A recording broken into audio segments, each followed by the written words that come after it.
كنتم خير أمة أخرجت للناس تأمرون بالمعروف وتنهون عن المنكر وتؤمنون بالله. الحمد لله وكفى والصلاة والسلام على المصطفى. Alors comme prévu, wabillahi tawfiq, nous continuons avec l'explication des noms divins d'Allah subhanahu wa ta'ala, ce qui nous permettra de nous rapprocher d'Allah Jalla wa ala avec science et clairvoyance. Cette série nous permet de connaître encore mieux notre Seigneur Tabaraka wa ta'ala et pour certains de découvrir vraiment qui est notre Seigneur Tabaraka wa ta'ala à travers la description qu'il s'est faite lui-même subhanahu wa ta'ala. Et il s'est décrit aussi entre autres à travers ses noms et ses attributs. Et les noms d'Allah Jalla wa ala sont tellement importants qu'Allah subhanahu wa ta'ala nous a rappelé qu'il est bon d'invoquer Allah Jalla wa ala avec ses noms. Walillahi al-asma'ul husna fad'uuhu biha. Allah Jalla wa ala nous rappelle ici il détient les noms sublimes, complets, subhanahu wa ta'ala, ainsi que les attributs de ces noms-là, et il nous rappelle fad'uuhu biha, invoquez votre Seigneur avec ces noms-là. Donc ces noms qu'il est important de connaître, mais surtout de comprendre et d'appliquer. Amma connaître simplement une chose, la connaissance de cette chose peut être un argument contre toi et pas pour toi au jour de la résurrection. Et il en est ainsi, à titre d'exemple, pour le Coran, le Saint-Coran. Le prophète alayhi salam a rappelé que le Coran c'est une hujja, un argument au jour de la résurrection, pour ou contre toi. Tout dépend de ce que tu auras fait du Coran, et c'est pour cela que nous entendons beaucoup de textes qui renvoient vers la méthodologie empruntée par les compagnons radiyallahu anhum wa ardahum et les tabi'in dans l'apprentissage du Coran. Et nous savons à titre d'exemple que Omar ibn al-Khattab a mis une dizaine d'années avant d'apprendre Suratul Baqarah. Est-ce que cela veut dire que Omar ibn al-Khattab avait une faible mémorisation? Pas du tout. Simplement, il est rappelé et rapporté que Omar ibn al-Khattab ne passait pas l'apprentissage de divers versets coraniques avant de les avoir appris, compris et appliqués. Radiyallahu anhum wa ardahum. Telle était la méthodologie, la bonne compréhension des compagnons. La qualité, pas la quantité. Donc il est important de comprendre les noms divins. Et pour cela, quelques brèves explications s'imposent. Alors parmi les noms d'Allah Tabaraka wa Ta'ala, et de temps en temps je reprends un nom, et je ne veux pas ici aligner tous les sermons avec l'explication des noms divins pour pas que ça soit peut-être trop lourd, le fait que on traite le même sujet quelque part, bien que quand on traite un nom, on traite des centaines de sujets. Mais à la kulli hal, j'ai préféré utiliser cette méthodologie. Wa billahi tawfiq. De temps en temps, on reprend un nom afin, incha'Allah, de terminer l'explication de tous les noms. Donc aujourd'hui, on prend le nom, vous l'avez compris en langue arabe, qui est Al-Wasi'. Donc retiens ce nom-là et au fur et à mesure, vous apprenez les noms par cœur aussi. Car le prophète alayhi salatu wassalam a recommandé maintes fois, comme on l'avait dit, et on avait rappelé que ça sera une cause de l'entrée au paradis pour celui et celle qui a appris les noms divins par cœur en les comprenant et en les appliquant. Donc au fur et à mesure vous les apprenez. Donc apprends ce nom là qui est Al-Wasi'. Al-Wasi' en traduction approximative veut dire le vaste, celui qui étend ses largesses et dont la largesse est infinie, parfaite et complète, subhanahu wa ta'ala. Quand on dit que quelque chose est wasi', c'est quelque chose qui est vaste, qui est ample. Donc Al-Wasi' veut dire quelque part le vaste. Et Allah subhanahu wa ta'ala a rappelé ce nom-là dans plusieurs endroits du Coran. À 9 moments dans le Coran, Allah Jalla wa ala a mentionné le nom qui est Al-Wasi'. Et dans la plupart des cas où le nom Al-Wasi' est mentionné, il faut savoir qu'il a été lié 7 fois, si je ne me trompe pas, dans le Coran, alors qu'il n'est mentionné que 8 ou 9 fois dans le Coran, mais 7 fois où il est mentionné, il est lié avec un autre nom, qui est Al-Alim.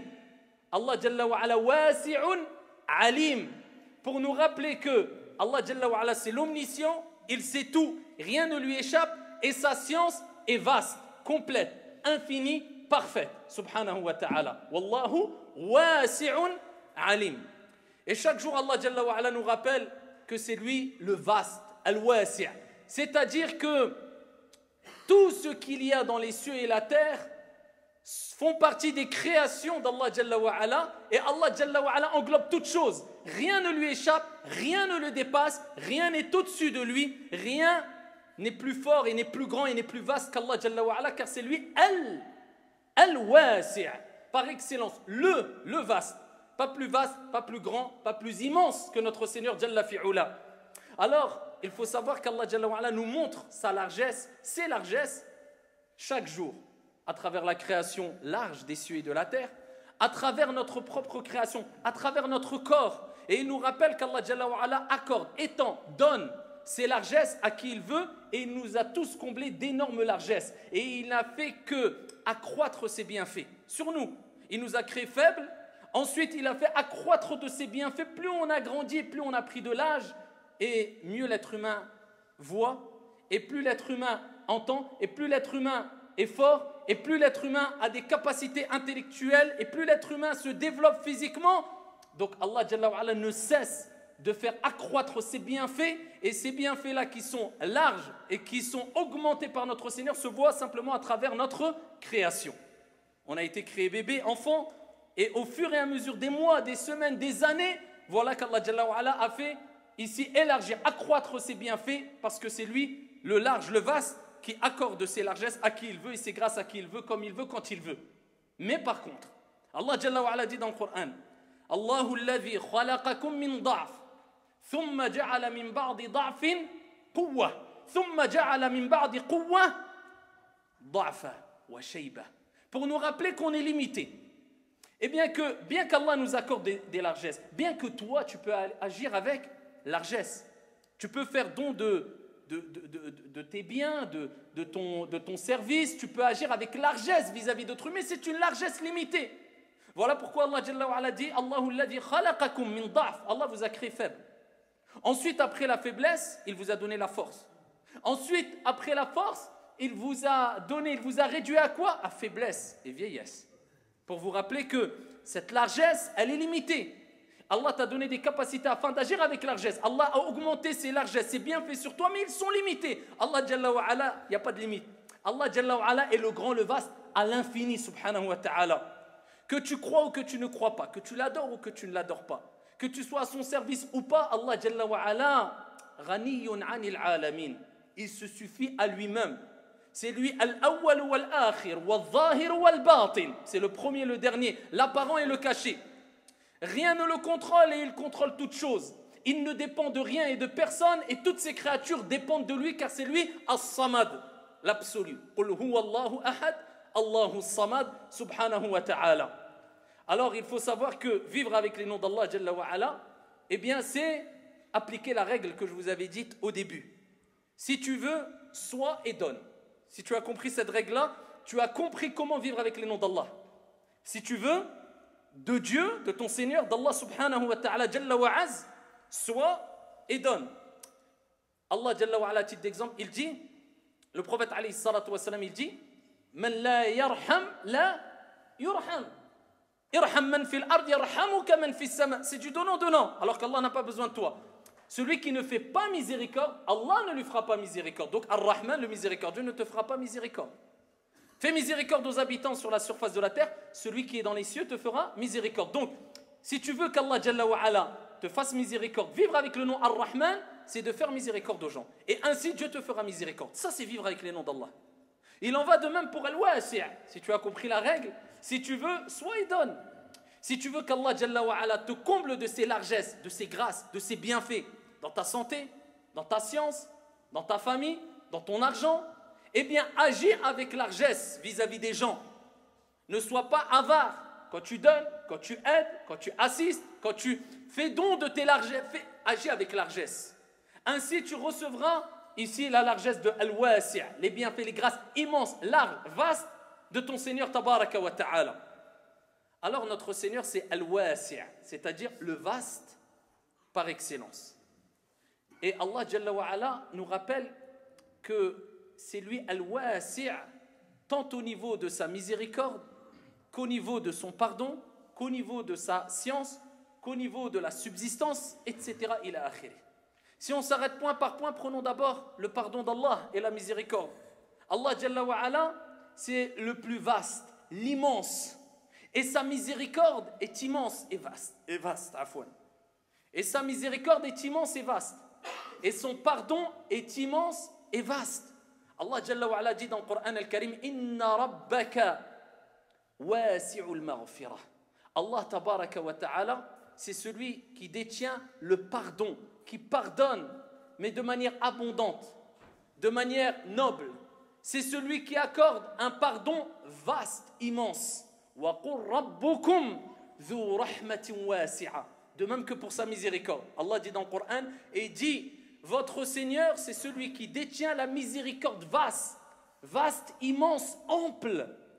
Donc attention de réduire le pardon d'Allah, la miséricorde d'Allah, plutôt le vaste pardon d'Allah, la vaste miséricorde, la miséricorde qui est vaste de notre Seigneur Tabaraka wa Ta'ala, à travers des paroles qui mettraient en colère notre Seigneur Tabaraka wa Ta'ala. Voilà pourquoi nous disons, il est strictement interdit de dire qu'une personne, en mentionnant son nom, sans parler de manière générale, comme Dieu l'a fait ou le prophète alayhi salatu wassalam l'a fait dans les récits divins ou bien le prophète dans les récits prophétiques, sauf cas exceptionnel, eh bien il est interdit de nommer une personne en disant qu'un tel Dieu ne lui pardonnera pas ou un tel ira en enfer. Cela est interdit.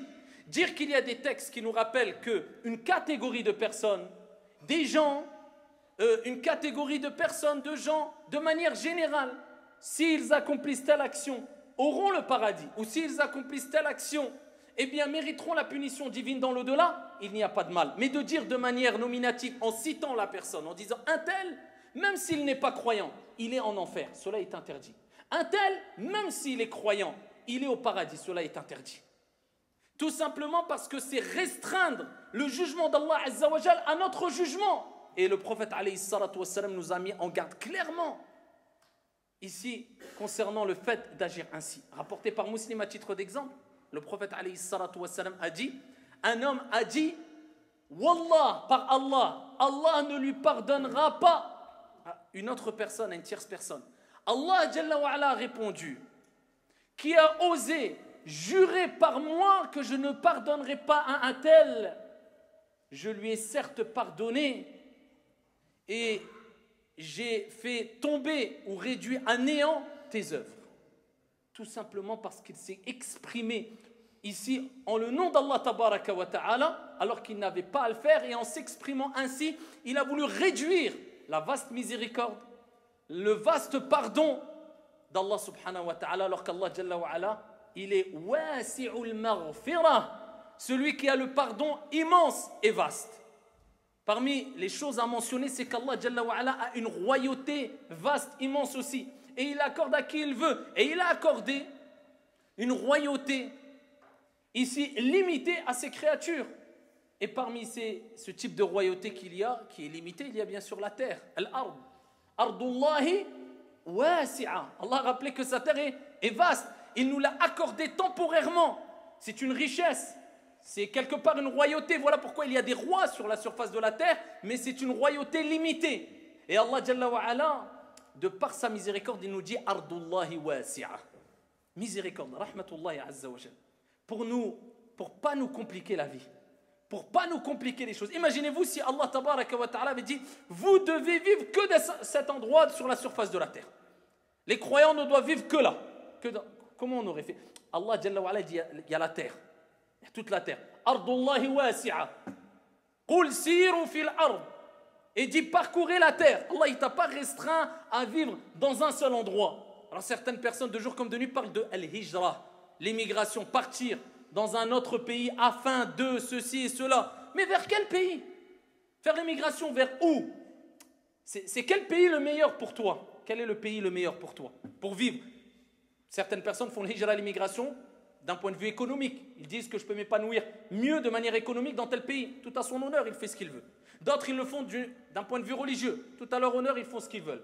Mais quel est le meilleur pays si on parle d'un contexte religieux? Pour toi, pour moi, pour pratiquer ma religion. On va donner des noms à ce pays ou à cette ville? Faux. Les savants disent, et parmi eux Ibn Taymiyyah rahmatullahi alayh, le pays, l'endroit le meilleur pour vivre, il n'a pas cité un nom. Il dit, il varie selon ton mode de vie, ta situation et ton cas personnel.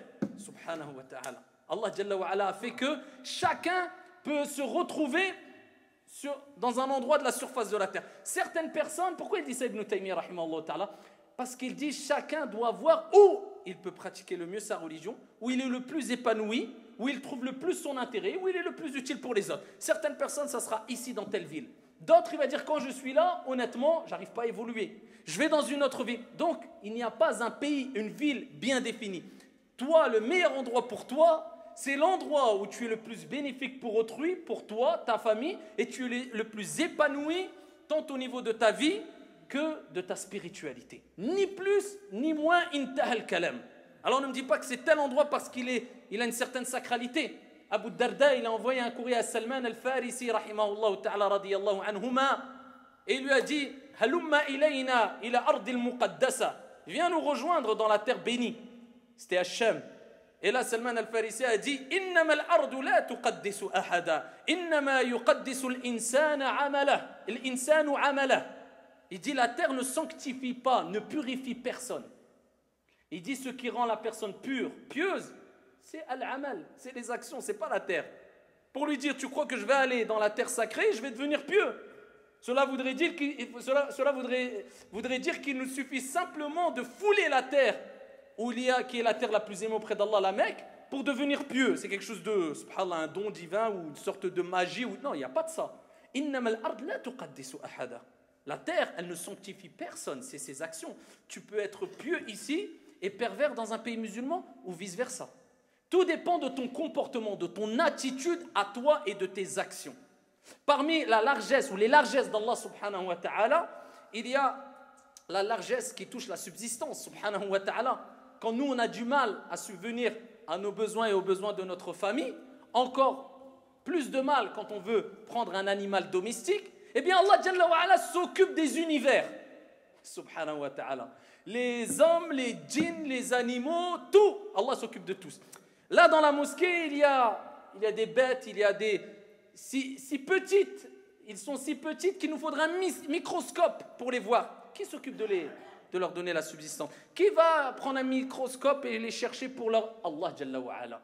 Les animaux, les fourmis, les animaux dans la mer, Allah subhanahu wa ta'ala huwa ar-razzaq. Et sa subsistance est large. Elle n'est pas limitée, stock épuisé, abadan. Pour Allah c'est facile. Et la preuve en est, ouvre tes yeux, contemple, regarde autour de toi. Les signes sont clairs autour de nous. Subhanahu wa ta'ala, c'est lui al-wasi', le vaste. Tu comprends c'est quoi le vaste? Même tant au niveau de la subsistance, ça risque. Donc ne t'inquiète pas. Allah t'a donné, il peut te donner encore à toi et à l'univers et au monde entier. Rabbul alamin, pas le Seigneur de la terre. C'est le Seigneur al-alamin, c'est le jam', le pluriel.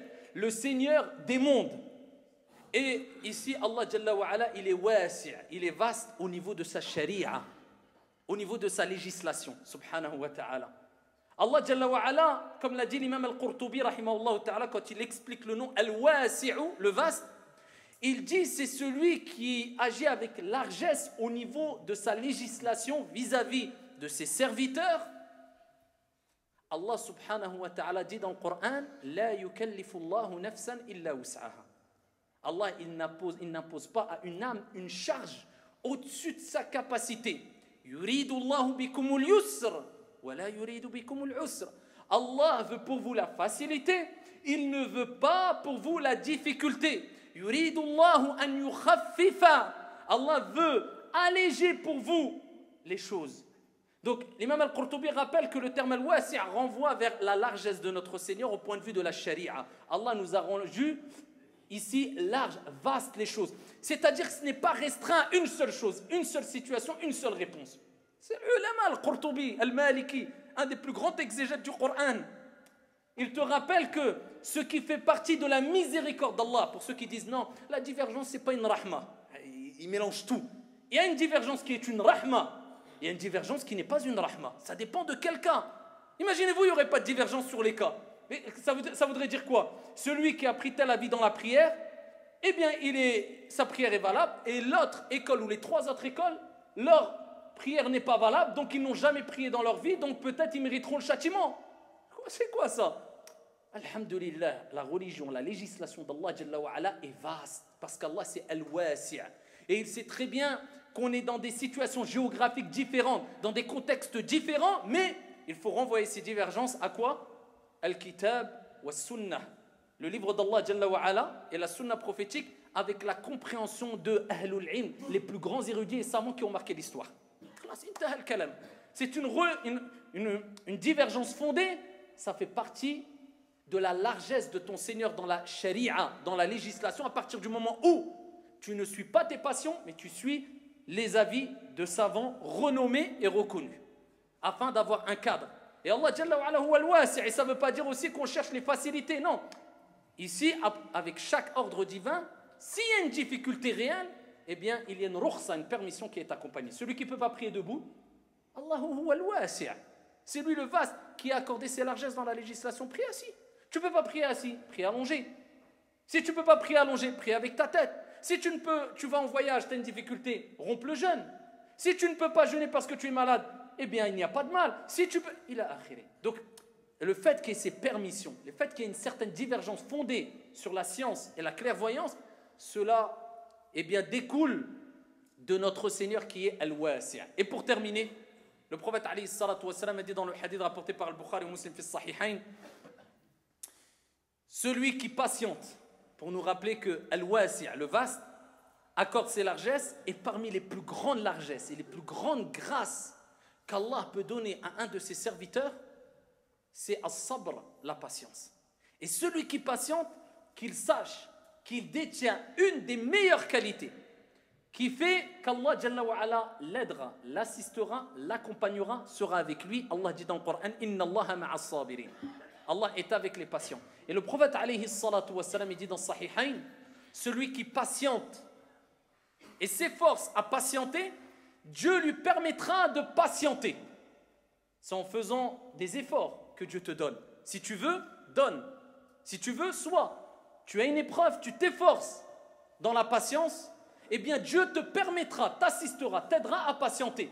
Et le prophète alayhi salatu wa salam a dit, il n'a pas été donné à une personne une chose meilleure wa awsa' et plus large, plus vaste, plus ample que la patience.